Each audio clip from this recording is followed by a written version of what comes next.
নমস্কার বন্ধুরা, আজকে আবার একটা নতুন ব্লগ নিয়ে হাজির হলাম তোমাদের সামনে। বাংলা চলচ্চিত্র জগতের জনপ্রিয়তম অভিনেতা প্রসেনজিৎ চট্টোপাধ্যায় আমাদের মধ্যে। এটা কি হচ্ছে বলো তো? মদন মিত্রের কার্তিক পুজো, সেখানে প্রসেনজিৎ চট্টোপাধ্যায় আসবে, তাই জন্য বিশাল আয়োজন। তো রাস্তার জ্যাম, বাসে আমরা আজকে আমার অফিস থেকে আমি এই এলগিন পর্যন্ত আসতেই আমার প্রায় 1 ঘন্টা লেগে গেল। তারপর বাস ঘুরিয়ে দিল, রাস্তা জ্যাম করে এই পুজোটা হচ্ছে। এখানে প্রসেনজিৎ আসবে বলেই এত ভিড় হয়েছে। দেখো, আমি এটা তুলে ধরছি। এই কার্তিকটাকে খুব বড় করে করে, তো আমি প্রতিবার এখানকার কার্তিক ঠাকুর দেখি। দার্জিলিং টয় ট্রেন করেছিল একবার ভূতের করেছিল, এবারে কি করেছে দেখিনি, এখনো দেখবো। এই উপলক্ষে এখানে মেলা বসে।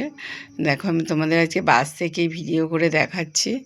তো যাই হোক, এটা দেখতে দেখতে আমি বাসে করে আসছি, কিন্তু সত্যি কথা বলতে কি, বাসে বসে থাকতে এতক্ষণ একদম ভালো লাগছিল না। তো যাই হোক, কিছু তো আর করার নেই।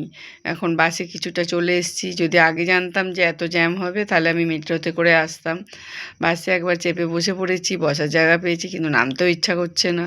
কি আর করব, কষ্ট করে বাসে বসে আছি, কিন্তু এতটা দেরি হবে ভাবতে পারিনি।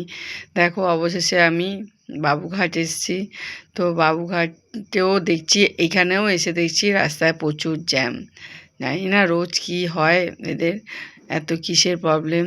এবারে বাবুঘাটে নেবে ভেবেছিলাম যে লঞ্চে করে যাব, কিন্তু তখন 8:30 বেজে গেছে।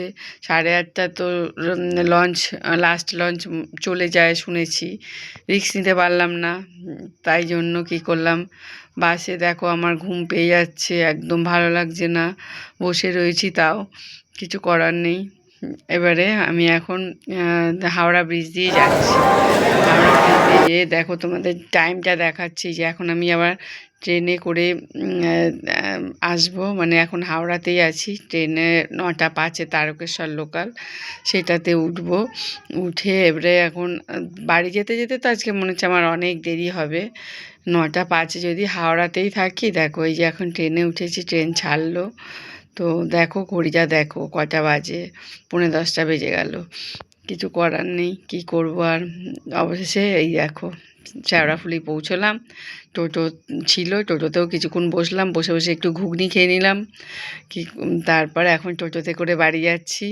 বাড়িতে এসেই আমি ভিডিওটা করলাম, এখনও টোটোতেই রয়েছি।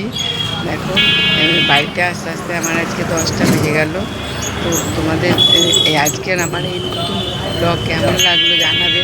তো আমি এখন ঠিক করেছি, তোমাদেরকে আমি রোজ সারাদিনে যা করি সেটাই তুলে ধরবো। যদি তোমাদের ভালো লাগে, লাইক কমেন্টের মাধ্যমে আমাকে জানিও।